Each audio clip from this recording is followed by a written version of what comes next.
তারিখের সমাবেশ এবং অবস্থান কর্মসূচিকে সফল করবেন, সার্থক করবেন, তাহলে ইনশাল্লাহ একদিন আমরা এই তিস্তার পানি পাবো। তিস্তার দুপাশে শহর গড়ে উঠবে, তিস্তার পানি দিয়ে আমরা আবাদ করতে পারবো, তিস্তার ভাঙন রোধ করতে পারবো। আরো অনেক পরিকল্পনা আছে। সংগ্রামী বন্ধুগণ, বক্তব্য ওনার কাছ থেকেই শুনবো। আমি দীর্ঘ বক্তব্য না রেখে শেষ করছি। আপনারা সবাই ভালো থাকবেন, সুস্থ থাকবেন এবং আগামী 17-18 তারিখের প্রোগ্রাম সফল করবেন। সবাইকে ধন্যবাদ।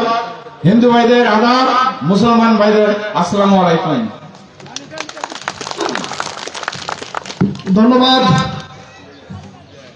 তিস্তা নদী রক্ষা আন্দোলন জেলার সমন্বয় জনাব হাসিন হাজিবের প্রিয় উপস্থিতি, ইতিমধ্যে আজকের এই মঞ্চে উপস্থিত হয়েছেন তিস্তা নদী রক্ষা আন্দোলন কমিটির জেলার সদস্য সচিব আলহাজ সোহেল হোসেন কাকওয়ার। জোরে একটা হাতের স্বাগত জানাই। আছে উপস্থিত রয়েছেন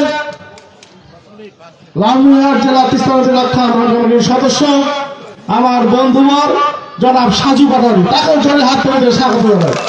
প্রিয় উপস্থিতি, এ পর্যায়ে বক্তব্য রাখার জন্য আহ্বান জানাচ্ছি আজকের অনুষ্ঠানের বিশেষ অতিথি তিস্তা নদী রক্ষা আন্দোলন কমিটির অন্যতম সদস্য আমার প্রিয় বড় ভাই সহকারী অধ্যাপক জনাব শফিকুল ইসলাম বেবু। জনাব শফিকুল ইসলাম বেবু।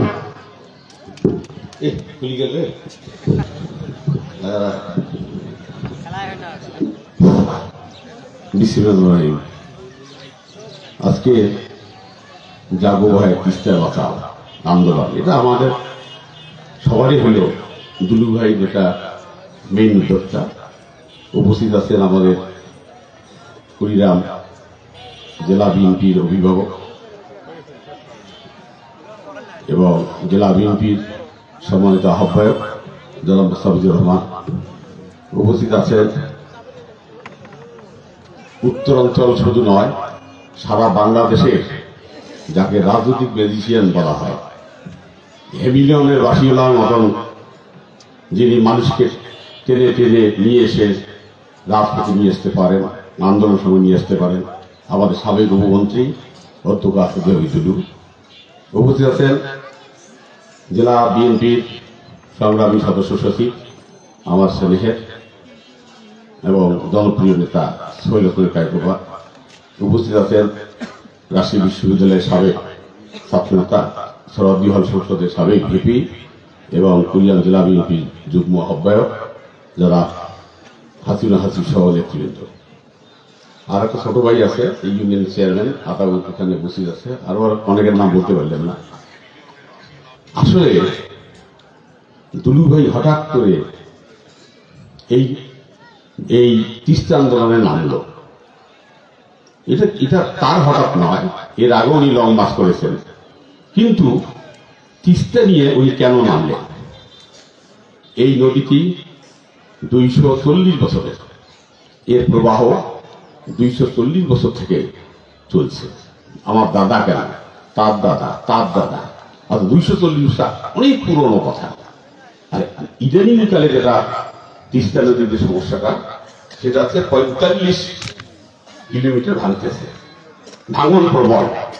তার মধ্যে 25 কিলোমিটার প্রচন্ড ভাঙন প্রবল। তা তিস্তা যেখানে শুরু হয়েছে আপনারা জানেন যে সেটা ভারতের সিকিম রাজ্যে, সেখানে আমি গিয়েছি। ওখানে পাহাড় আর পাহাড়, একটা পাহাড় প্রায় 17,000 ফিট, 15,000 ফিট, এরকম কত অনেক উঁচু পাহাড়। কিন্তু ওখানকার নদী কিন্তু আমাদের এই তিস্তার মতো না। দুই সাইডে পাহাড়, খুব বেশি হলে 100 গজ হবে বা 200 গজ হবে, এর বেশি হবে না। আমাদের এই তিস্তা নদী যেখানে সৃষ্টি হলো, সেখান থেকে আমাদের শিলিমারির হরিপুর পর্যন্ত দূরত্ব হলো 320 কিলোমিটার। আর ভারতের অংশ হলো 100 আর আমাদের হলো 220। এখন এই তিস্তা নদী নিয়ে কেন দুলু ভাই হঠাৎ বলবো না, এটা তার ধারাবাহিক কর্মকাণ্ডের মধ্যে পড়েছে। আমি বলতে চাই 2016 সালে তিস্তা নদীর একটা স্টাডি করছে চীন মহাপরিকল্পনা। বিশ্বাস করেন ওই মহাজলে কি আছে আমি নিজেও জানি না। ওটা কি, কিভাবে হবে, কিভাবে থাকবে, এটা আমার জানা নেই।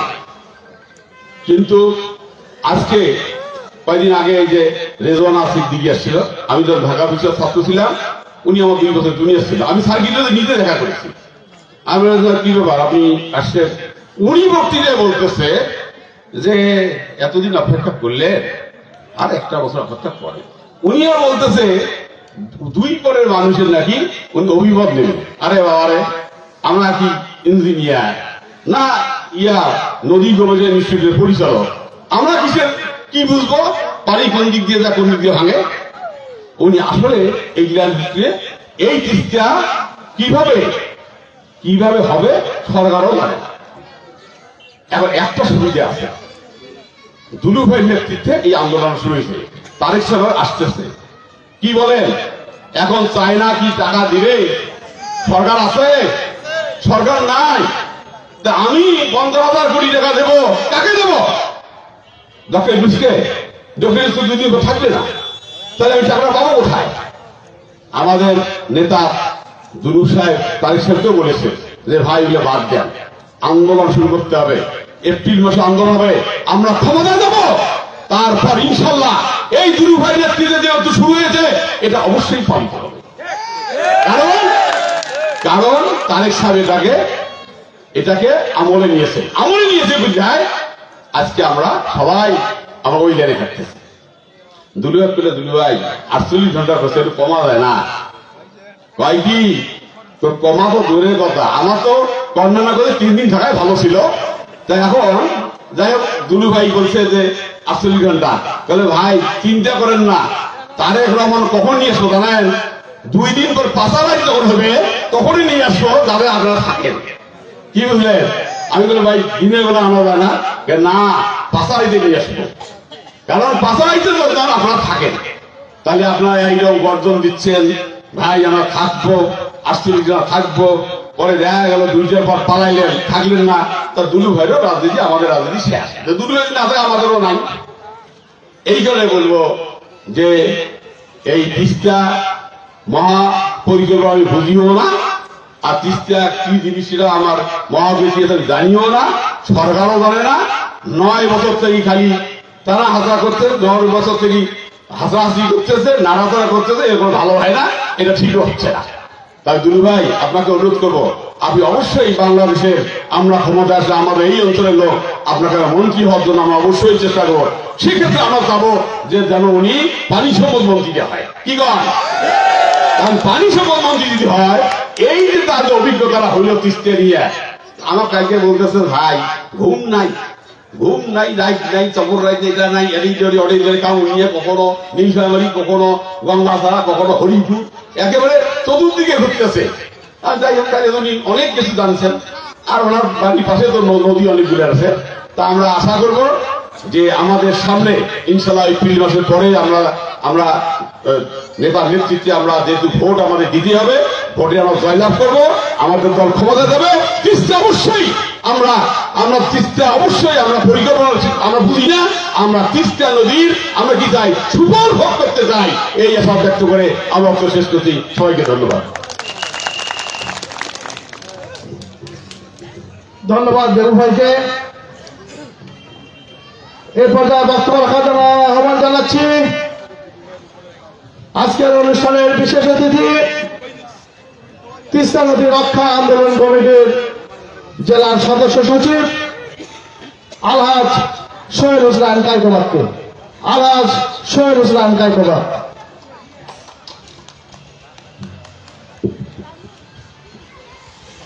বিসমিল্লাহির রহমানির রহিম। তিস্তা নদী রক্ষা আন্দোলনের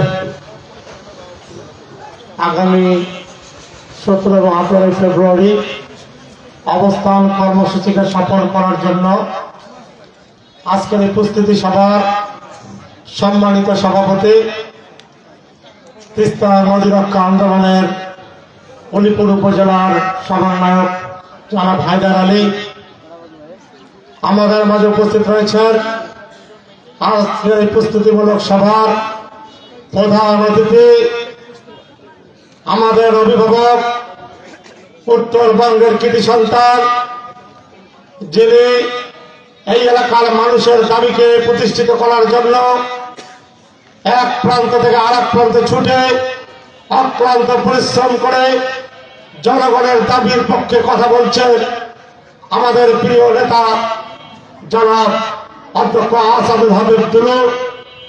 আমাদের মাঝে উপস্থিত রয়েছেন কুড়িগ্রাম জেলার তিস্তা নদী রক্ষা আন্দোলনের সমন্বয়ক বড় ভাই জনাব মুস্তাফিজুর রহমান মুস্তফা। আমাদের মাঝে উপস্থিত তিস্তা নদী রক্ষা আন্দোলনের সম্মানিত সদস্য জনাব শফিকুল ইসলাম দেবু।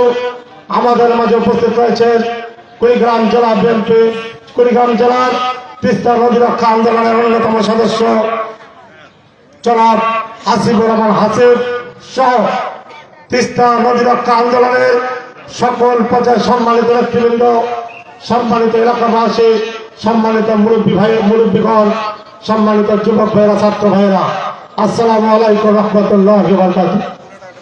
আজকে আমরা এখানে উপস্থিত হয়েছি, আমাদের আজকে দিক নির্দেশনামূলক বক্তব্য আমাদের প্রধান অতিথি আসাদুল হাবিব দুলু ভাই দেবেন। আমরা তার মূল্যবান বক্তব্য শুনব। আমরা 17-18 তারিখে আমরা এই এলাকায় কিভাবে অবস্থান কর্মসূচি গ্রহণ করব, ইতিমধ্যে তিনি আমাদেরকে দিক নির্দেশনা দিয়েছেন। আজকে তিনি আমাদের মাঝে বিস্তারিত ভাবে আমাদেরকে দিক নির্দেশনা দিবেন। আমি আমার বক্তব্য দীর্ঘায়িত করব না, আমরা দুলু ভাইয়ের কাছে বিস্তারিত শুনব।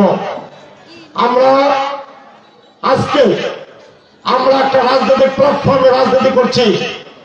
আজকের এই প্রোগ্রামটা আমাদের কাছে অত্যন্ত ভালো এবং গর্ববোধ করি। আমরা রাজনীতি করি মানুষের কল্যাণের জন্য, আমরা রাজনীতি করি এলাকার উন্নয়নের জন্য। আমাদের দীর্ঘদিন থেকে আমরা রাজনীতি করছি, কিন্তু এমন একটি প্ল্যাটফর্মে এমন একটি দাবি নিয়ে আজকে আমরা একত্রিত হয়েছি, সেটি হল এই এলাকার মানুষের প্রাণের দাবি। আজকে তিস্তা আমাদের অনেক মানুষকে নিঃস্ব করেছে, তিস্তা আজকে অনেক মানুষকে গরিব করে দিয়েছে, আজকে অনেকে নিঃস্ব হয়ে গিয়েছে। আজকে তিস্তা মানুষের নদী ভাঙনের আকার অনেক গরিব থেকে গরিব হয়ে গিয়েছে। আজকে আমরা এই তিস্তা মানুষের দীর্ঘদিনের দাবি, তিস্তা মহাপরিকল্পনা বাস্তবায়নের দাবিতে আমরা জনগণের পক্ষে দল মত নির্বিশেষে আজকে আমরা একত্রিত হয়েছি। আমরা আশা করেছিলাম দীর্ঘ 15টি বছর ফ্যাসিস্ট হাসিনা যখন ক্ষমতায় ছিল, তিনি রংপুরের সমাবেশে উত্তরাঞ্চলের মানুষকে কথা দিয়েছিলেন তিনি এই তিস্তা মহাপরিকল্পনা বাস্তবায়ন করবেন। কিন্তু আমরা কি দেখতে পেলাম? ভারতের দাবিদারি করতে গিয়ে, ভারতের দালালি করতে গিয়ে, ভারতকে খুশি করার জন্য সেই ভারতের দাবিদার সরকার ফ্যাসিস্ট হাসিনা উত্তরবঙ্গের মানুষের সঙ্গে বিশ্বাসঘাতকতা করেছে। আমরা মর্মাহত পেয়েছি, আমরা দুঃখ পেয়েছি। আজকে আমরা সেই এই এলাকার মানুষের জন্য, আমাদের এই এলাকার মানুষের প্রাণের দাবির জন্য আমরা আজকে দুলু ভাইয়ের নেতৃত্বে আজকে আমরা ঐক্যবদ্ধ হয়েছি। আজকে আমরা ধন্যবাদ জানাই কুড়িগ্রাম জেলাবাসীর পক্ষ থেকে আমাদের প্রিয় নেতা আসাদুল হাবিব দুলু ভাই আজকে এমন একটি আন্দোলনের ডাক দিয়েছেন, যিনি দীর্ঘদিন থেকে এই তিস্তা মহাপরিকল্পনা বাস্তবায়নের জন্য আন্দোলন করেছেন, সংগ্রাম করেছেন। আজকে এলাকার মানুষকে ঐক্যবদ্ধ করে আজকে তিনি আমাদেরকে জনগণের দাবির পক্ষে আন্দোলন করার সুযোগ করে দিয়েছেন। এই জন্য আমরা তাকে কুড়িগ্রাম জেলাবাসীর পক্ষ থেকে আন্তরিক ধন্যবাদ এবং কৃতজ্ঞতা জানাচ্ছি।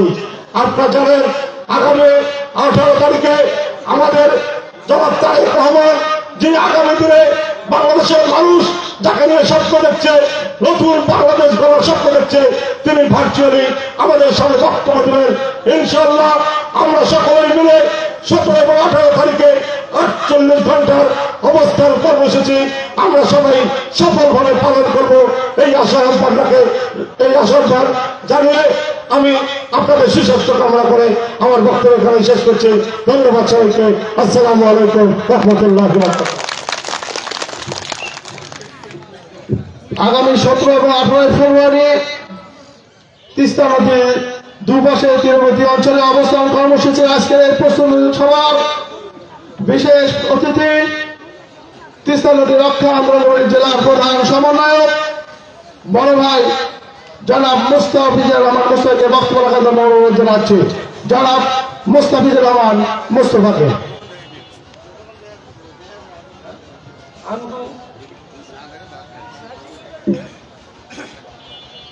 বিসমিল্লাহির রহমানির রহিম। তিস্তা নদী রক্ষা আন্দোলন কর্মসূচির আওতায় আজকের এই অলিপুর উপজেলা বিভিন্ন অঞ্চলের মানুষের এই সমাবেশে উপস্থিত এই কমিটির অলিপুর উপজেলা সমন্বয়ক, পৌরসভার সাবেক মেয়র, উপজেলার সাবেক চেয়ারম্যান জনাব হায়দার আলী, সভাপতি এই আজকের এই মিটিংয়ের মঞ্চে উপবিষ্ট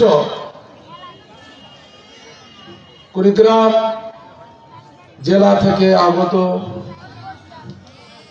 কুড়িগ্রাম জেলা বিএনপির সদস্য সচিব, এই তিস্তা বাঁচাও আন্দোলন কমিটির অন্যতম সমন্বয়ক কমিটির সদস্য আলাস সোহেল হোসেন কায়কোবাদ, মঞ্চে উপবিষ্ট কুড়িগ্রাম জেলা বিএনপির যুগ্ম আহ্বায়ক অধ্যাপক শফিকুল ইসলাম বেবু, এই তিস্তা বাঁচাও আন্দোলন কমিটির অন্যতম সদস্য, সঙ্গে মঞ্চে উপবিষ্ট কুড়িগ্রাম জেলা বিএনপির যুগ্ম আহ্বায়ক এবং তিস্তা বাঁচাও আন্দোলন কমিটির সমন্বয় কমিটির অন্যতম সদস্য অধ্যাপক হাসিবুর রহমান হাসিব সহ আজকের এই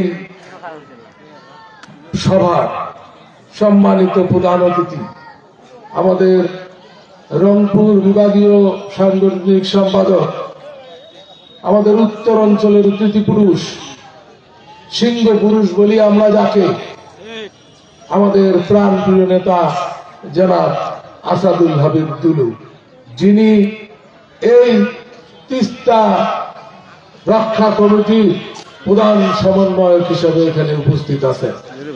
এখানে মঞ্চে উপবিষ্ট আছেন বিভিন্ন উপজেলা থেকে আগত নেতৃবৃন্দ এবং অলিপুর উপজেলার অন্যান্য নেতৃবৃন্দ এবং বিভিন্ন অঙ্গ সংগঠনের নেতৃবৃন্দ।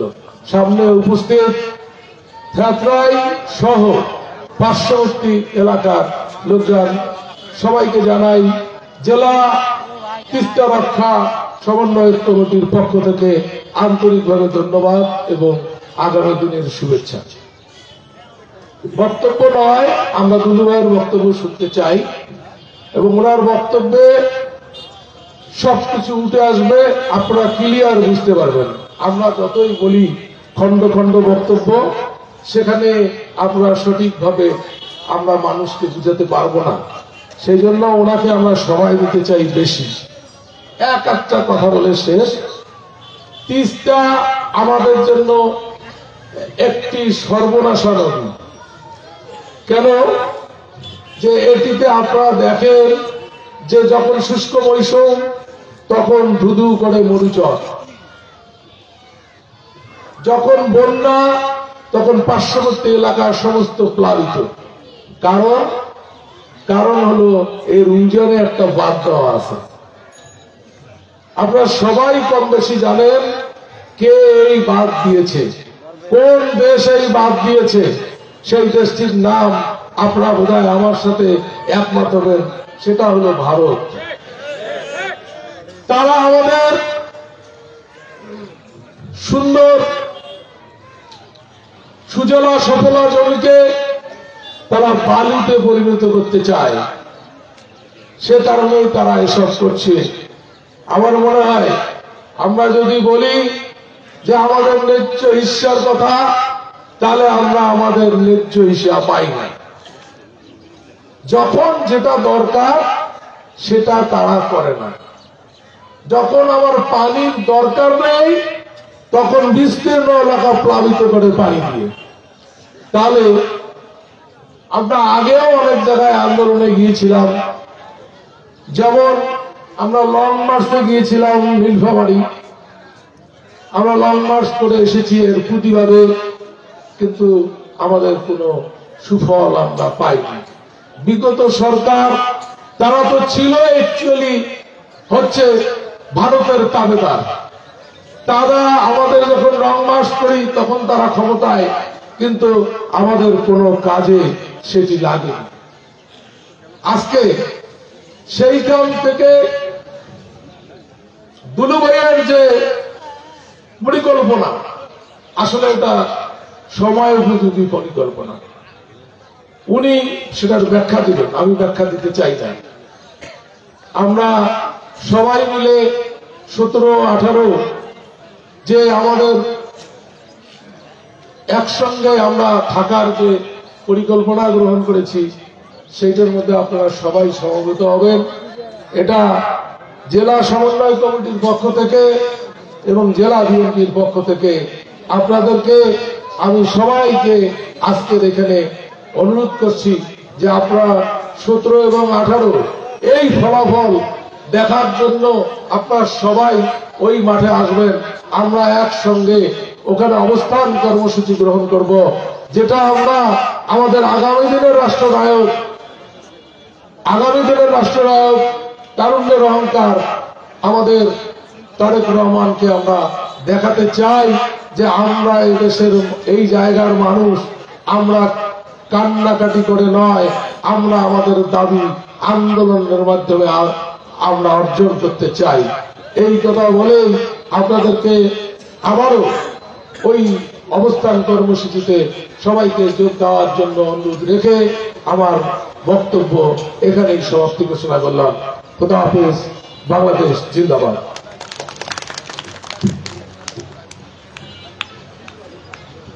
ধন্যবাদ মোস্তফা ভাইকে। আমি আপনাদেরকে একটু বলতে চাই, খুব মনোযোগ দিয়ে দুলু ভাইয়ের কথাগুলো শুনবেন, শৃঙ্খলা রক্ষা করবেন। উনি আজকে গুরুত্বপূর্ণ দিক নির্দেশনা দিলেন, যেটি আমাদের 17 এবং 18 তারিখ আমি মনে করি এই অঞ্চলের মানুষের জন্য ঈদের উৎসব হবে। আর এই মিটিং শেষে আমরা দুলু ভাই সহ হেঁটে সবাই মিলে আমরা আমাদের ওই যে 2 দিন অবস্থান করবো যে এলাকাটি, সবাই মিলে এটা পরিদর্শন করবো। সবাই দুলু ভাইয়ের সাথে থাকবেন ইনশাআল্লাহ। জগবাহে আরে ঝিমি গেছেন, নেতা আসতেছে, একটু জনসভা হবে। ধন্যবাদ নেতা ঈশ্বর সকল নেতৃবৃন্দকে। প্রিয় উপস্থিতি, এই পর্যায়ে বক্তব্য রাখার জন্য আহ্বান জানাচ্ছি আজকের অনুষ্ঠানের প্রধান অতিথি, উত্তরবঙ্গের শ্রেষ্ঠ সংগঠক, তিস্তা নদী রক্ষা আন্দোলন কমিটির প্রধান সমন্বয়কারী, আমাদের প্রাণ প্রিয় নেতা অধ্যক্ষ আসাদুল ভাই দুলু ভাইকে। অধ্যক্ষ আসাদুল ভাই দুলু ভাই।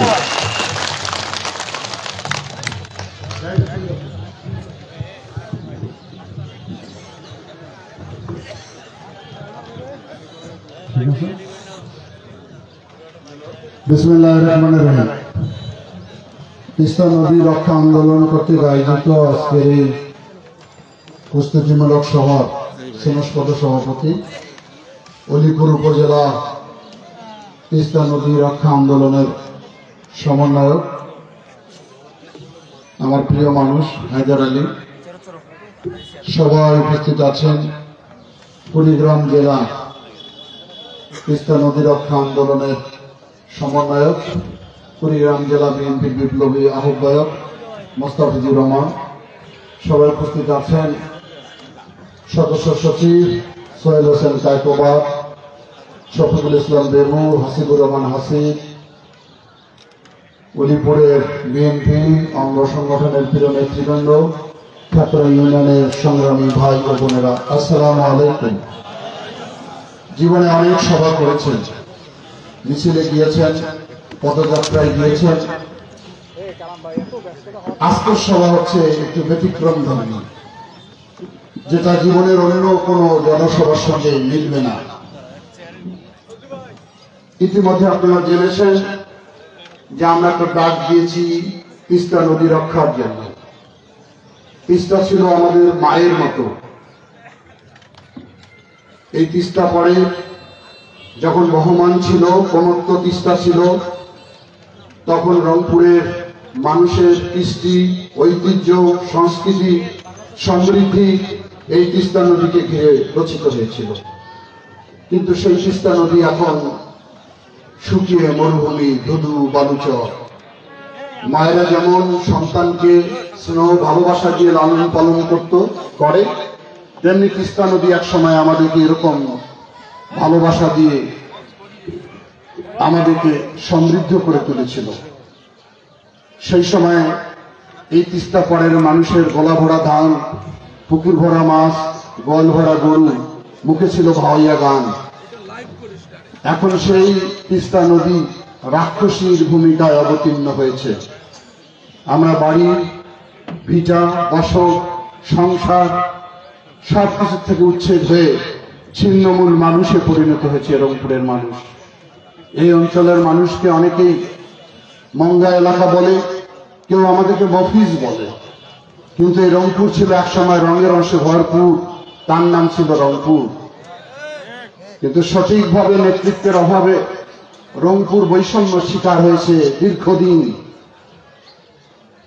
যেমনি ভাবে তিস্তা এখন রাক্ষসীর ভূমিকা অবতীর্ণ হয়েছে, ঠিক বিগত পতিত সরকার শেখ হাসিনাও বাংলাদেশে রাক্ষসীর ভূমিকায় অবতীর্ণ হয়েছিল। তখন গণতন্ত্র হরণ হয়েছিল, ভোটাধিকার হরণ হয়েছিল, বাংলাদেশের মানুষের লক্ষ কোটি টাকা বিদেশে পাচার করে দিয়েছিল, আইনের শাসন ছিল না, বিচার বিভাগের কোনো স্বাধীনতা ছিল না, মানুষের কথা বলার কোনো অধিকারও ছিল না। পাশাপাশি তুলনা করলাম এ কারণেই, তিস্তার জাতাকলে আমরা যখন নিষ্পেষিত, আমরা বাড়ি হারা, ঘর হারা, সংসার হারা, একই রকম পরিস্থিতি ছিল শেখ হাসিনার আমলে গোটা বাংলাদেশের চিত্র। এই তিস্তা নিয়ে অনেক নাটক রচনা করা হয়েছে, অনেক প্রতারণা করা হয়েছে, পরিহাস করা হয়েছে, কিন্তু তিস্তা পাড়ের মানুষের ভাগ্য নিয়ে কোনো পরিকল্পনা গঠন করা হয়নি। জুলাই বিপ্লবের মধ্য দিয়ে আমরা একটি নতুন বাংলাদেশ দেখতে পাচ্ছি। অনেকে স্বাধীন বাংলাদেশ বলে, অনেকে আলোকিত বাংলাদেশ বলে, বৈষম্যহীন বাংলাদেশ বলে। সেই বাংলাদেশের কারণে আমরা একটা সম্ভাবনা দেখতে পাচ্ছি। আমরা আগে আপনাদের সঙ্গে সভা তো দূরের কথা, বিয়ে বাড়িতে গেলে পুলিশ ঘেরাও করে রাখতো আমাদেরকে। আমাদের নেতা কর্মীরা যদি শ্যালো ইঞ্জিনের ঘরে ঘুমাতো, সেখানেও পুলিশ আক্রমণ চালাতো। ভুট্টা খেতে ঘুমিয়েছেন, সেখানেও পুলিশ আপনাকে গ্রেপ্তার করে নিয়ে এসেছে। কথা বলতে পারি নাই, রংপুরের মানুষের দাবি নিয়ে কোনো আন্দোলন তৈরি করতে পারি নাই আমরা। এখন যেহেতু সম্ভাবনা তৈরি হয়েছে, আমরা সেই জন্য নীলফামারী, রংপুর, লালমনিরহাট, কুড়িগ্রাম, গাইবান্ধা 2 কোটি মানুষকে সংগঠিত করার চেষ্টা চালিয়ে যাচ্ছি। এটি আমাদের প্রাণের দাবি, এটি আমাদের জীবনের দাবি, এটি আমাদের অস্তিত্বের দাবি। এই দাবি কোনো ব্যক্তির নয়, কোনো গোষ্ঠীর নয়, কোনো রাজনৈতিক দলের নয়, কোনো ধর্মের নয়, এটি রংপুর মানুষের, জনপদের মানুষের দাবি, বেঁচে থাকার দাবি। বিএনপি যেহেতু একটি জনকল্যাণমূলক রাজনৈতিক দল, জনগণের দুঃখ দুর্দশায় তাদেরকে নেতৃত্ব দেওয়াই হলো তাদের দায়িত্ব। সেই দায়িত্ব থেকে আমরা আপনাদেরকে সংগঠিত হওয়ার আহ্বান জানিয়েছি। এই তিস্তা নদী নিয়ে আমাদের ভাতৃপ্রতিম চীন একটি সমীক্ষা করেছিল 2016 সালে। 3 বছর সেই সমীক্ষা শেষে তার একটা নকশা দিয়েছিল, ডিজাইন দিয়েছিল। তাতে তার উল্লেখ করেছিল তিস্তা নদী এখন প্রশস্ত হয়েছে 8.5 কিলোমিটার, যাকে আমরা চওড়া বলে থাকি রংপুরের ভাষা। সেটিকে তারা কমিয়ে 1.5 কিলোমিটারে নিয়ে আসবে। তাহলে আপনারা কল্পনা করে দেখুন কত লক্ষ হেক্টর জমি আবাদের আওতায় আসত। এটি তিস্তা ব্যারেজ থেকে চিনমারি পর্যন্ত দুই দিকে গাইড দিয়ে প্রশস্ত সড়ক নির্মাণ করে দেওয়ার পরিকল্পনা ছিল। এখানে স্যাটেলাইট শহর গঠন করার কথা ছিল, হাউজিং করার কথা ছিল, ইকোনমিক্যাল জোনের মাধ্যমে শিল্প কারখানা প্রতিষ্ঠা করার কথা ছিল, পর্যটনের ব্যবস্থা করার কথা ছিল। সরকারকে প্রস্তাব দিয়েছিল, সরকারের সঙ্গে একটি স্মারক চুক্তিও স্বাক্ষর হয়েছিল। বিগত সরকারের সঙ্গে ৮,০০০ কোটি টাকা তারা বিনিয়োগ করবে। কিন্তু এই যে বললাম, এমন একটি সরকার ক্ষমতায় বসেছিল যারা বিনা ভোটে বারবার ক্ষমতা দখল করে নিয়েছিল।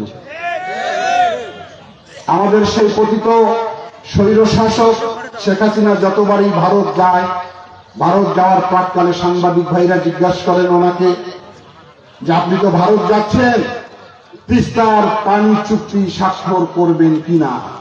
উনি বলছেন এইবার করব। 17 বার গিয়েছে, চুক্তি স্বাক্ষর হয় নাই। মোদী তাকে বলেছে, ভারতের প্রধানমন্ত্রী তুমি পানি চাও না গদি চাও? উনি বলে আমি গদি চাই, কারণ তিস্তা পরের লোক তো আমাকে ভোট দেয় না, ভোট দেয় রাতের বেলা প্রিজাইডিং অফিসার ও পুলিশ ভাইরা। সুতরাং জনগণের কাছে কোনো জবাবদিহিতা তার ছিল না, যার জন্য জনগণের দুঃখ কষ্টে ওই পতিত সরকারের কোনো আবেগ সৃষ্টি হয়নি, যার জন্য মোদী সরকারের সঙ্গে এই তিস্তা পানির চুক্তি স্বাক্ষর করা সম্ভব হয়নি। এখন নতুন বাংলাদেশ, স্বাধীন বাংলাদেশ, এখন কি আমরা ভারতের কথা শুনব? ওই পরিস্থিতির পরিবর্তন হয়েছে। কারণ এই সরকার, বিগত সরকার যখন আমাদের সীমান্তবর্তী অঞ্চলে পাখির মতো গুলি করে আমাদের মানুষকে মেরে ফেলত, তখনও সরকার নিশ্চুপ থাকত, প্রতিবাদ করত না। আমাদের বিজেপি, আমাদের বর্ডার গার্ড, তারা দাঁড়িয়ে থাকতো, সরকার কোনো হুকুম দিত না। আজকের জনসভা থেকে জিজ্ঞাসা করতে চাই, ভারতের সীমানা শুধু বাংলাদেশের সঙ্গে নয়, ভারতের সীমানা চীনের সঙ্গে, পাকিস্তানের সঙ্গে, বার্মার সঙ্গে, ইরানের সঙ্গে। ক্ষমতা রয়েছে কি ভারতে চীনের লোককে গুলি করে মারে? পাকিস্তানকে গুলি করতে পারবে? ইরানের লোককে গুলি করতে পারবে? সেই দেশের সরকার তাৎক্ষণিকভাবে জবাব দেওয়ার জন্য প্রস্তুত থাকে। কিন্তু আমাদের এমন নতজানু সরকার ছিল, তার দেশের মানুষকে পাখির মতো গুলি করে মারে, আর উনি মুস্কি মুস্কি হাসে, বর্ডারে ক্লিন হলে বলে এটা হওয়াটা স্বাভাবিক ব্যাপার। যে সরকার রাষ্ট্র ক্ষমতায় বসে মানুষের নিরাপত্তা দিতে পারে না, তার পরিণতি এরকম ভয়াবহ হয়। প্রিয় ভাইরা, এই অবস্থার ভিতর দিয়ে আমার যে 16টি বছর অতিবাহিত করতে হয়েছে। আমরা কথা বলতেই গেলেই জুলুম, আমরা কথা বলতেই গেলে গুলি, আমরা কথা বলতে গেলে টিয়ার গ্যাস, খুন, গুম, এমন কোনো বিষয় ছিল না যে আমাদের উপর নেমে আসে নাই। কিন্তু আমরা আমাদের প্রিয় নেত্রী, দেশনেত্রী বেগম খালেদা জিয়া, তারেক রহমানের নেতৃত্বে বিএনপি হিমালয় পাহাড়ের মতো অবিচল ছিল। অনেকেই তো হতাশ হয়েছিল, বলছেন দুলু ভাই আর কত, আর মনে হয় শেখ হাসিনার জীবদ্দশায় তার ক্ষমতা থেকে নামানো যাবে না। আমাদের অনেক নেতা কর্মীরা ঘরে বসে গিয়েছিলেন, ওই নিজেরাই সরে গিয়েছিলেন, অন্যদেরকে দুর্বল করে ফেলেছিলেন। তারা এখন মাথা বের করেছেন, ওদেরকে অনেকে হাইব্রিড বলে। কি সব জায়গায় তো আছে, তাদের সঙ্গে আমাদের বিরোধ নাই, তারা আমাদের সঙ্গে থাকুক, কোনো আপত্তি নাই, কিন্তু নেতৃত্বের জায়গায় তাদেরকে দেওয়া যাবে না, কারণ তারা অগ্নির পরীক্ষায় পাশ করতে পারে না। আমাদের নেত্রী বেগম খালেদা জিয়া অসুস্থ অবস্থায় 6 বছর জেল খেটেছিল। তারপর যারা ঘরে বসেছিলেন তাদের কতটুকু দায়িত্ব ছিল গণতন্ত্রের আন্দোলনে শরীক হওয়ার? সেই কারণে মনে রাখতে হবে, যারা শুধু অনুকূল পরিবেশে রাজনীতি করতে চান তারা নেতৃত্বে থাকবেন না।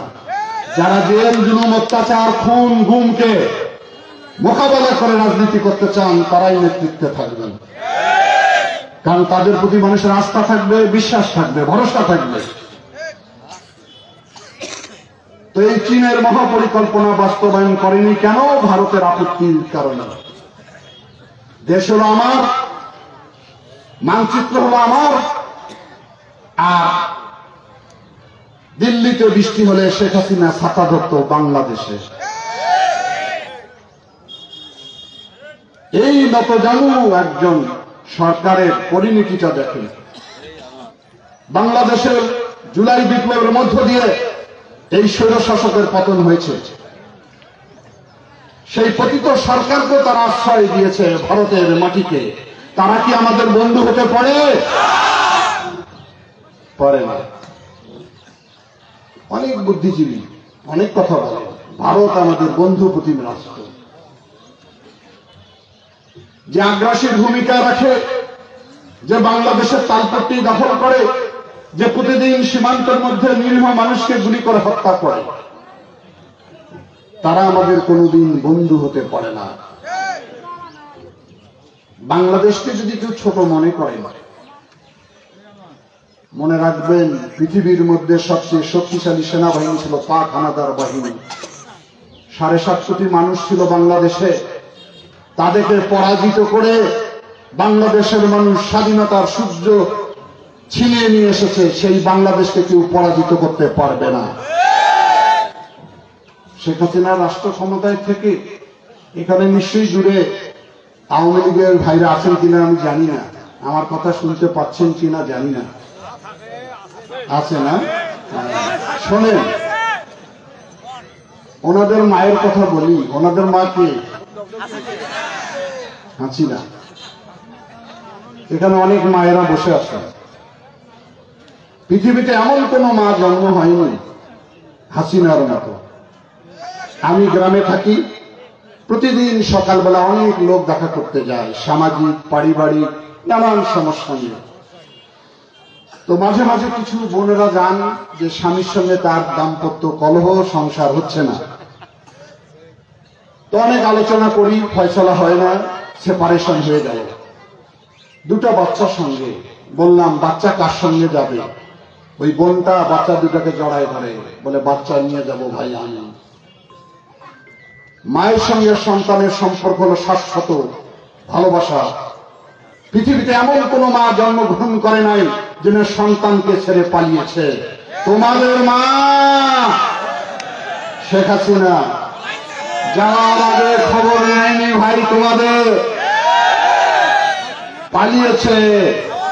আমাদের রংপুরের ভাষায় পালালে কি বলে? পালাটি। তার জন্য দুঃখ, তার জন্য আফসোস। আর আমার মায়ের খবর রাখেন দেশনেত্রী বেগম খালেদা জিয়া। 79 বছর বয়সে 6 বছর জেল খেটেছে, মৃত্যুর সঙ্গে পাঞ্জা লড়েছে। বারবার শেখ হাসিনা প্রস্তাব পাঠিয়েছিল যে রাজনীতি ছেড়ে দেন, আপনার চিকিৎসার ব্যবস্থা করব। খালেদা জিয়া দায়িত্বহীন কণ্ঠে বলেছে বাংলাদেশে যতদিন গণতন্ত্র মুক্ত হবে না, মানুষের ভোটের অধিকার আদায় হবে না, ততদিন আমি রাজনীতি ছাড়ব না, মরলে বাংলার মাটিতে মরব। এটি হলো আমাদের মা। সেজন্য সারা বাংলাদেশের মানুষ বলে আসবো আপসহীন গণতন্ত্রের মা হলো খালেদা জিয়া, আর তোমাদের মা হলো পালাটি। তার বল করে আপনাদের পালানোর ইতিহাস তো নতুন নয়। স্বাধীনতার যুদ্ধের যখন মানুষ উন্মুখ, উষা লগ্নে শেখ মুজিবুর রহমান আত্মসমর্পণ করে পাকিস্তানে পালিয়ে গেলেন। আমাদের নেতা শহীদ রাষ্ট্রপতি জিয়াউর রহমান চাকরিরত অবস্থায় প্রথম ঘোষণা করলেন ওই রিভোল্ট। স্বাধীনতার ঘোষণা দিয়ে অস্ত্র হাতে নিয়ে যুদ্ধ করে বাংলাদেশকে স্বাধীন করেছেন। সেজন্য বিএনপি করলে আমরা গৌরব বোধ করি। তোমাদের মতন অবস্থা আমাদের নয়। তোমাদের আমলে যতবার রাষ্ট্র ক্ষমতায় গিয়েছে ততবার গণতন্ত্র ধ্বংস হয়েছে। মানুষের ভোট ধ্বংস করেছে, মানুষের অর্থনীতিকে ধ্বংস করে দিয়েছে, মানুষের কথা বলার স্বাধীনতাকে নষ্ট করে দিয়েছেন। আপনারা বলেন আপনারা দেশপ্রেমী, এখনো ভারতের মাটির থেকে উস্কানি দেয়, ওখান থেকে উস্কানি দিচ্ছেন উনি। এই যে জুলাই হত্যাকাণ্ড এবং দীর্ঘ 16 বছরে আমাদের কত হাজার লোক মৃত্যুবরণ করেছে, তাদের প্রতি তার কোন অনুশোচনা নাই। তাদের প্রতি তাদের কোনো ভালোবাসা নাই, কসাইয়ের মতো পাখির মতো গুলি করে উনি মৃত্যু পথযাত্রীদেরকে না দেখে বা শহীদ পরিবার থেকে সহানুভূতি না জানিয়ে উনি গিয়েছেন মেট্রো রেল দেখতে। মেট্রো রেলে গিয়ে উনি গ্লিসারিন দিয়ে কান্না করেন। চিন্তা করেন, এখানে বহুত লোক রয়েছেন। যদি জিজ্ঞাসা করি, ভাই আপনার একটা ঘর আর একটা সন্তান, কোনটা আপনি নেবেন? প্রত্যেকটি মানুষ বলেন আমার সন্তান, কারণ সন্তান আমার সম্পদ, সন্তান আমার ভবিষ্যৎ, সন্তান আমার জীবন। আর শেখ হাসিনার সম্পদ ছিল মেট্রো রেল। কত বড় কুরুচি সম্পন্ন মহিলা ছিল বাংলাদেশে। মানুষ মরে যায়, তার জন্য ওনার দুঃখ বোধ হয় না। আর পুলিশকে সমানই, বিজেপিকে সমানই, র্যাবকে সমানই নির্দেশ দাও, গুলি চালিয়ে যাও, চালিয়ে যাও, চালিয়ে যাও। তারপর পুলিশের ভাই বলল স্বরাষ্ট্রমন্ত্রীকে তখনকার দিনে, স্যার একটাকে গুলি করি আর একটা সুদা হয়। হ্যাঁ, এরকম একটি মানুষ লজ্জা লাগে আমাদের রাষ্ট্র ক্ষমতায় ছিল। ইনি অসুস্থ মানুষকে নিয়ে পরিহাস তিরস্কার করে খালেদা জিয়াকে। খালেদা জিয়াকে বলে মরে মরে মরে না। বলেন আজকে বলি, সব কিছুর মালিক হলো উপরওয়ালা। যে খালেদা জিয়ার প্রতি আপনার এত বিতৃষ্ণা ছিল, এত হিংসা করেছিলেন, চিকিৎসার জন্য এত আন্দোলন করেছি, চিকিৎসার ব্যবস্থা করেননি, সেই খালেদা জিয়াকে আল্লাহর হুকুমে কাতারের আমির রাজকীয় বিমান পাঠিয়েছে। যে বিমানে 5 স্টার হোটেলের মতো আবাসন, অপারেশন থিয়েটার, আইসিইউ ছিল, সেই বিমানে নিয়ে গেছেন লন্ডনে। আর আপনি যখন পালিয়েছিলেন পেডিকোটটা ছিল কিনা সেটাও তো জানি না। আর ওনার এক নেতা ছিল, কি জানি না, সাধারণ সম্পাদক,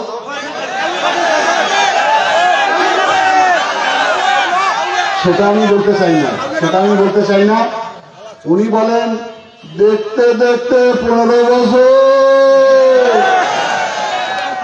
সামনে আরো 5 বছর, মানুষ বাসে কয় বছর। ফখরুল ঠাকুরগার বাসায় জায়গা দিবে?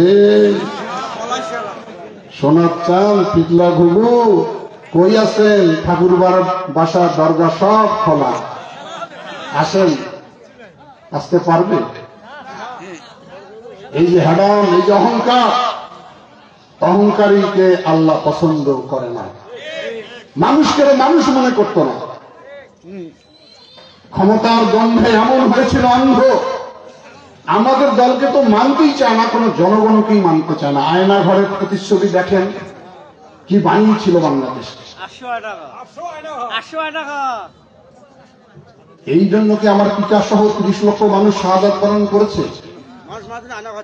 2 লক্ষ মা বোন ইজ্জত দিয়েছে এই বাংলাদেশের জন্য। আমি রংপুরের সমাবেশে একটি বক্তৃতা দিয়েছিলাম, বলেছিলাম যে শ্রীলঙ্কার দিকে তাকিয়ে দেখুন, শ্রীলঙ্কার মন্ত্রী এমপিরা জাঙ্গিয়া পরে পালিয়েছে। আপনারা সময় থাকতে ক্ষমতা ছেড়ে দিন, তত্ত্বাবধায়ক সরকারের হাতে ক্ষমতা দিন, জনগণ নির্বাচিত করবে, তার প্রতিনিধিকে হবে। যত বিলম্ব করবেন পরিস্থিতি তত ভয়ানক হবে। শ্রীলঙ্কার এমপি মন্ত্রীরা জাঙ্গিয়া নিয়ে পালিয়েছে, সে পরিস্থিতি বোধহয় আপনাদের থাকবে না। ওবায়দুল কাদের কি পড়ি আছে আমি তো জানি না, দেখতে তো পাই না, কোথায় আছে তাও জানি না। হ্যাঁ, খেলা হবে, প্লেয়ারে নাই তো খেলি কার সঙ্গে। যাই হোক ভাই, এখন আমি তিস্তায় ফিরে আসি।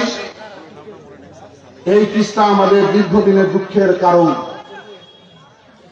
সরকারের নতজানু পররাষ্ট্রনীতির কারণে তিস্তা মহাপরিকল্পনা বাস্তবায়ন করা সম্ভব হয়নি। আমাদের বৃহত্তর রংপুরে একটি প্রকল্প যদি বাস্তবায়ন হয়, আমি মনে করি গোটা রংপুরের চেহারা পরিবর্তন হয়ে যাবে।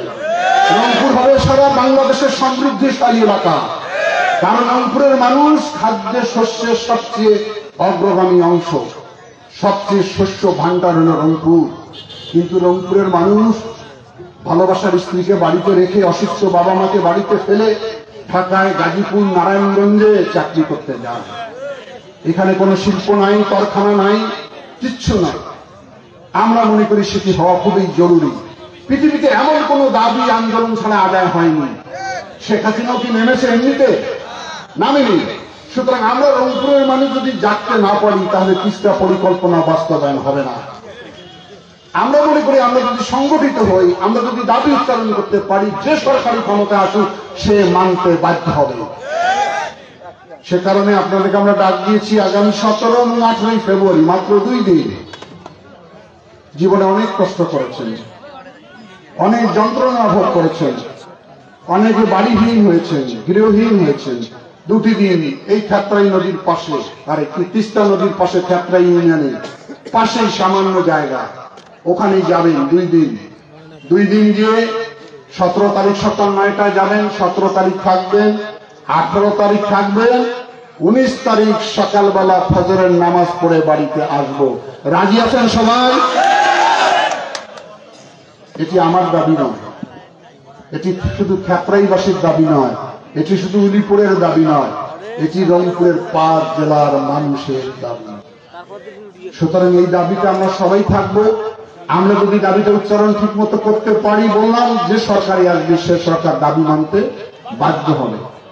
ইতিমধ্যে আপনারা শুনেছেন, বক্তারা বলেছেন এই দাবির সঙ্গে সংহতি প্রকাশ করার জন্য আমাদের প্রিয় মহাসচিব 17 তারিখ তিস্তা পড়ে আসবেন। তাহলে বোঝাই যাচ্ছে যে এই আন্দোলনটা আমরা কোন পর্যায়ে নিতে সক্ষম হয়েছি। আরো সুখের খবর, আগামী দিনে বাংলাদেশের মানুষের ম্যান্ডেট নিয়ে যিনি প্রধানমন্ত্রী হবেন, আগামী দিনে যার উপর বাংলাদেশের মানুষ তাকিয়ে রয়েছে, সেই আমাদের প্রিয় নেতা তারেক রহমান 18 তারিখ রাত্রে আপনাদের উদ্দেশ্যে বক্তব্য রাখবেন। ক্ষেত্রের মানুষে সেই বক্তব্য শুনতে পারবেন। তাহলে যিনি আসবেন উনি তো নিশ্চয়ই আন্দোলনের সঙ্গে একাত্মতা ঘোষণা করবেন। তাহলে ঘোষণা করলে আগামী দিন আপনাদের মুখপাত্র হিসেবে এই দাবি আদায় করতে আমার জন্য সবচেয়ে সহজ হবে। সুতরাং যারা এখনো অবহেলা করছেন, যারা আন্দোলনের গুরুত্ব বুঝতে পারছেন না, তাদের উদ্দেশ্যে বলতে চাই, জুলাই বিপ্লবে যারা আমাদের সঙ্গে শরীক হননি, এখন লজ্জায় মুখ ঢাকেন, জোরে কথা বলতে পারেন না, সাহস নেই। কারণ সাহস হারিয়েছেন যে গণতান্ত্রিক আন্দোলনে আপনি কোনো অবদান রাখেন নাই। একই কথা আজকে ক্ষেত্রের মাঠে বলে গেলাম, যারা আমাদের তিস্তা আন্দোলনে শরীক হবেন না তাদেরও অবস্থা ওরকম হবে। আপনারা ইতিহাসের সাক্ষী হয়ে থাকেন, ভবিষ্যৎ প্রজন্মের কাছে বলতে পারবেন ওই সময় আমরা আন্দোলন করে তিস্তা মহাপরিকল্পনা বাস্তবায়ন করেছি, আমরাই ছিলাম বাপের বেটা। সুতরাং এই আন্দোলনে সবাইকে শরীক হতে হবে। বলে আমি খাবেন কি? খাবেন নিজেদের চেষ্টায়, বাড়িতে খান, সেই চাল সেই ডালটুকু নিয়ে যাবে। এটি কারো বাড়ি বানানোর আন্দোলন নয়। মা বোনকে বলবেন, বউকে বলবেন 2 দিনের প্রস্তুতি তুই আমাকে করে দে, আমি তিস্তা পারে যাই না। আপনি 3 বেলা খাওয়ার চাল ডাল সঙ্গে নিয়ে যাবেন, সেখানে অবস্থান করবেন। সারা বাংলাদেশ নয়, বিশ্বের সমস্ত গণমাধ্যম, বিবিসি, সিএনএ, আল জাজিরার সাংবাদিকরা আসতেছে। তারা যখন আন্তর্জাতিকভাবে খবর প্রচার করবে যে ক্ষেত্রাই চরের মধ্যে হাজার হাজার মানুষ রাতের বেলা শুয়ে আছে, তখন সারা বিশ্বের মানুষের বিবেক নাড়া দিয়ে উঠবে। সেই কারণে আত্মত্যাগ করতে হবে। আত্মত্যাগ করলেই আমরা দাবি আদায় করতে সহজ হবে। রাজি আছেন সবাই? একটা স্লোগান ধরেন আমার সাথে, জাগরে। হইল না? আমি যত জোরে চিল্লালাম আপনারা অত জোরে চিল্লাইছেন কি? আবার একবার ধরি, জাগরে। এটা মনের ভিতর থেকে। জাগো মানে জাগতে বলি সবাইকে, বাহে মানে বাবা হে, বাপু বাহে, বেটাও বাহে। রংপুরের ভাষা আমাদের জীবনের সঙ্গে সম্পৃক্ত। গোটা রংপুরকে আমরা জাগায় তুলছি, জাগো বাহে তিস্তা বাঁচাও। তাহলে যেখানে যাবেন এই কথা বলবেন। তাফসীর মাহফিলে যান বলেন, ওই নামযজ্ঞ অনুষ্ঠানে গেলে বলেন, দাওয়াতের বাড়িতে গেলে বলেন, হাট বাজারে গেলে বলেন, জাগো বাহে তিস্তা বাঁচাও, চলো চলো তিস্তা চলো। রাজি আছেন সবাই? সুতরাং আমরা যেহেতু 11টি স্পট তৈরি করেছি, সেই নীলফামারী থেকে শুরু করে গাইবান্ধা, সুন্দরগঞ্জ প্রত্যেকটা জায়গায় আমরা জনসভা করেছি, উদ্বুদ্ধ করেছি, মাইকিং করেছি। আমি নেতৃবৃন্দকে আগামীকাল থেকে আরো ব্যাপক মাইকিং করতে হবে, প্রত্যেকটা বাজারে বাজারে স্লোগান বাইর করতে হবে, পদযাত্রা বাইর করতে হবে। রাজি আছেন? বাজারে তো আড্ডা মারেন বেশি, সবাই জামায়াত হবেন আর বলবেন জাগো হে তিস্তা বছর, তাহলে ঘুমিয়ে থাকা লোকটা জেগে উঠবে। মায়েরা যাবে, বোনেরা যাবে, দিনের বেলা রাত্রেবেলা বাড়ি চলে আসবে, বাকি পুরুষ মানুষরা আমরা সবাই নদীতে শুয়ে থাকবো। রাজি? রাজি? কি আওয়াজ নেই? রাজি? হ্যাঁ, আমরা যদি শুয়ে থাকতে পারি তা আপনাদের থাকতে সমস্যা কি? সবাই মিলে আমরা থাকবো, সবাই মিলে আমরা রংপুরকে ভালোবাসবো, আবার রঙের রসে ভরপুর তার নাম রংপুর প্রতিষ্ঠা করতে চাই। এই আহ্বান জানিয়ে আমি আপনাদেরকে আবারও বলে যাই, প্রত্যেকটা হাটে বাজারে আগামীকাল থেকে শোভাযাত্রা বের করবেন, লোককে জাগিয়ে তুলুন, মাইকিং করুন, ঘুমন্ত মানুষকে জাগিয়ে তিস্তার চরে নিয়ে আসুন। ইনশাআল্লাহ আমরা যদি বেঁচে থাকি এই তিস্তা মহাপরিকল্পনা বাস্তবায়ন করবো ইনশাআল্লাহ। সকলকে ধন্যবাদ। বাংলাদেশ জিন্দাবাদ।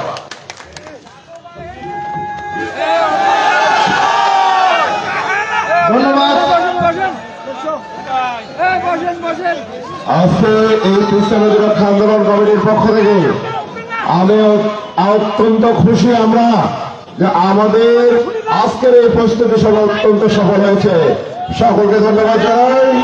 আর একটা কথা বলতে চাই, আমরা যেন আগামী প্রজন্মকে বলে যেতে পারি, আমাদের সন্তানদেরকে বলে যেতে পারি, আমাদের নাতি নাতনিদের জন্য বলে যেতে পারি, এই তিস্তা নদী রক্ষা আন্দোলনে নিয়ে 1 মিনিট হলেও দাঁড়িয়ে সহমত পোষণ করেছে। আমি 1 মিনিটের জন্য উপস্থিত হয়েছি, এই কথা যেন আমরা সবাই বলতে পারি। এই অধিকার আমাদের সৃষ্টি করার জন্য আমি সকলকে আহ্বান জানাচ্ছি 17-18 তারিখে।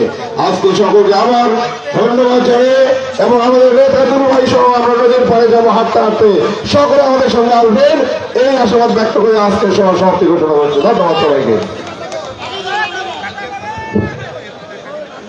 একটি ঘোষণা, উলিপুর উপজেলা 13টি ইউনিয়নের নেতৃবৃন্দের দৃষ্টি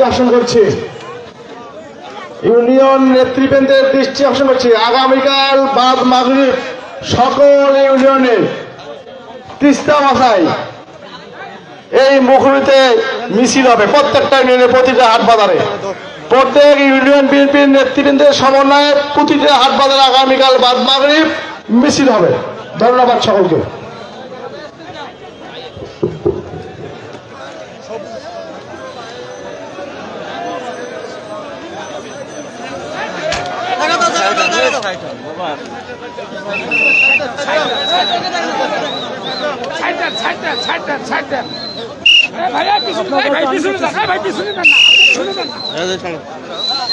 ভাই হয়েছে পিছনে যান, ভাই পিছনে যান,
দরকার নাই। একটু সাইডে দাও, গাড়িগুলো সামনে দাও। একটু সাইড করেন, ওই সামনে সামনে থাকতে শুধু সামনে যান, সামনে যান, সাইড নেই। দূরে থাকতে গাড়ি থাকতে দাও।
মিডিয়ামে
ওটাই শেষ।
এগুলো কি রে?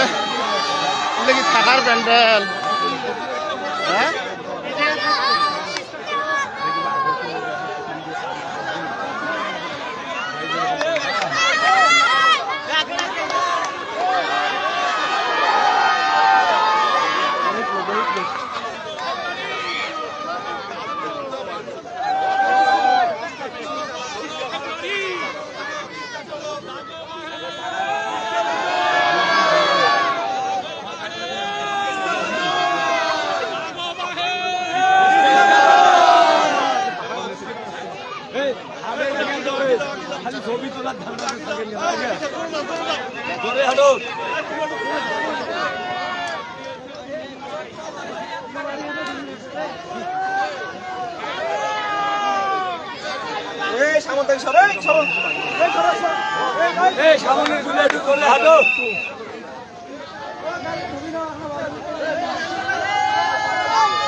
ওটা আলী বাবা থিম পার্ক, ওটা সালমান গ্রুপের ওটা সালমান গ্রুপের স্যার একবার ঘিরে হবে।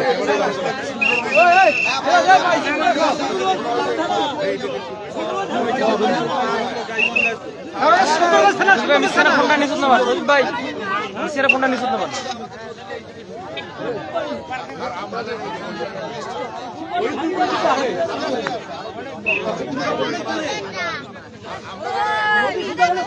আমরা এখন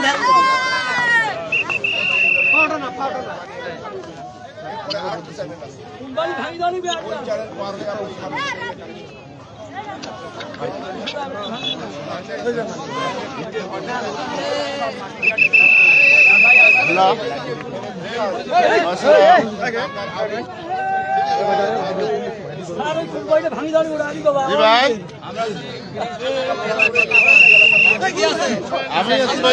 উপজেলার কালকে যাবো ভাই বিএমপি আচ্ছা আচ্ছা আলী বাবা খাওয়া দাবার না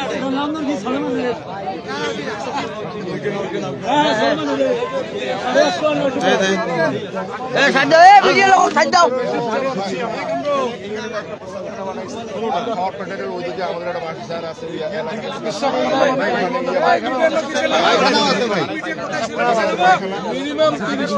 30টার মতো পায়খানাই আছে ওই যে মঞ্চের ডিজাইন করেছে দুইটা কেন হাত কাটা পা কাটা নিচে নামো ভাই জনগণ দুইটা কেন ওই এলইডির মাধ্যমে একটা মঞ্চই হয় সব জায়গায় তাই না ওরা কথা বোঝে না আন্দাজে কথা বলতে আমাদের এলইডিটাই তো স্ক্রিন হিসাবে থাকে যদি গান বাজনা কেউ করে ওটার সামনে করবে ওটা দেখা যাবে সমস্যা কি আর আমাদের ওই তিস্তা বা অন্য অন্য এলাকা থেকে যেগুলো হবে অনুষ্ঠান সব এখান থেকে দেখা যাবে ভাই আপনার বৌজামাই মেলায় যেটা হলো ওই রকম স্টেজ হবে না হ্যাঁ ওই রকম হলেই হবে একটা স্টেজ এটা হলো তোমার আমরা দিচ্ছি অবশ্য 40-30 তোমরা 30-20 দাও 30-20 আর 3 ফিট হাইট দিতে হবে যে বক্সগুলো বসানো যায় আমরা দিছি এটা 30 ফিট 20 ওরা জেনারেটর নিয়ে আসবে এলইডি নিয়ে আসবে মাইক নিয়ে আসবে 30টা হর্ন দিবে এখানে ওরা দাবি করতেছে যে এত লোক হবে না 15টা দেয় আমার খবর দেখ তোমাদের সঙ্গে চুক্তি হয়েছে আমার তোমার 30টা হর্ন দিবে কম হতে হ্যাঁ গাড়িগুলো নিয়ে এসো না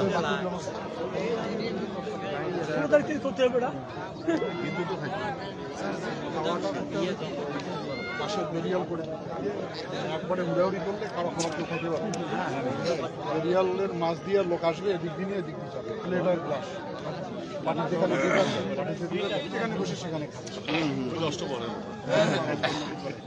খাবে যে বসায় খাওয়ায়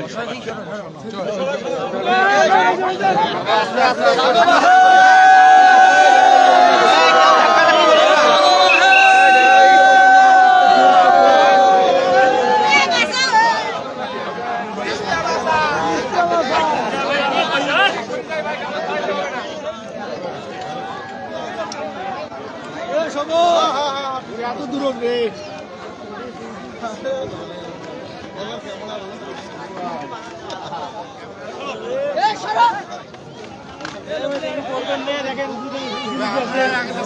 দেখি যান উঁচু উঁচু আছে দেখেন করবেন আসতে তুমি বলবো আমার কথা আছে আপনার কথা ভুলে গেছি এখানে লোক থাকবে যে শুনবে কিসে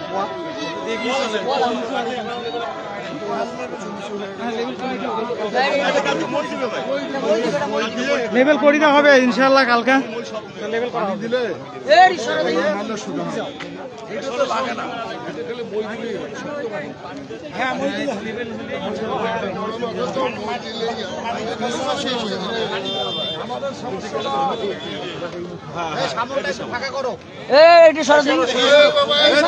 দেখতে দাও না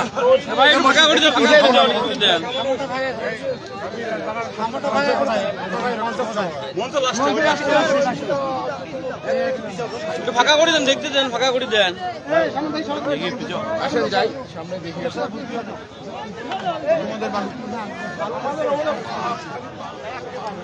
নিচে লোক তো ওখানে থাকবে না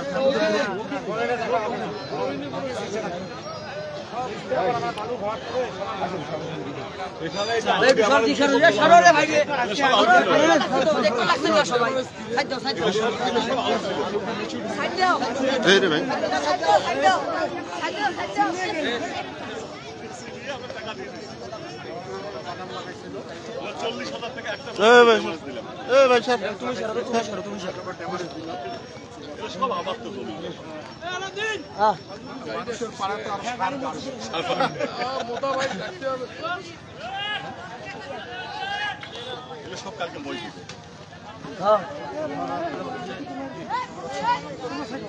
এ ভাই এত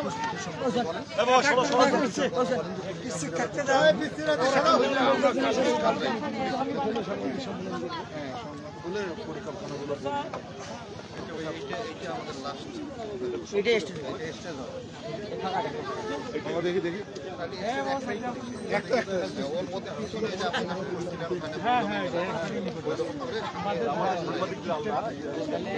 এখান থেকে আমার প্যান্ডেল শেষ, এখানে হবে বাকি স্টেজটা 30 ফিট বাই 40 বলছেন না, বা 20 বাই 30 যদি আমাদের হয়, বা 25 35 এরকম করতে পারি।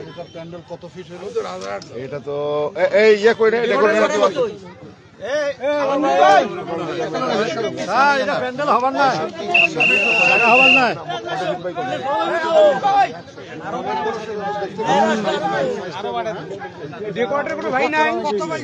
আমি আপনাকে পরে জানিয়ে দেবো ওরা এখন কত লোকের রেকমেন্ডেশন আমরা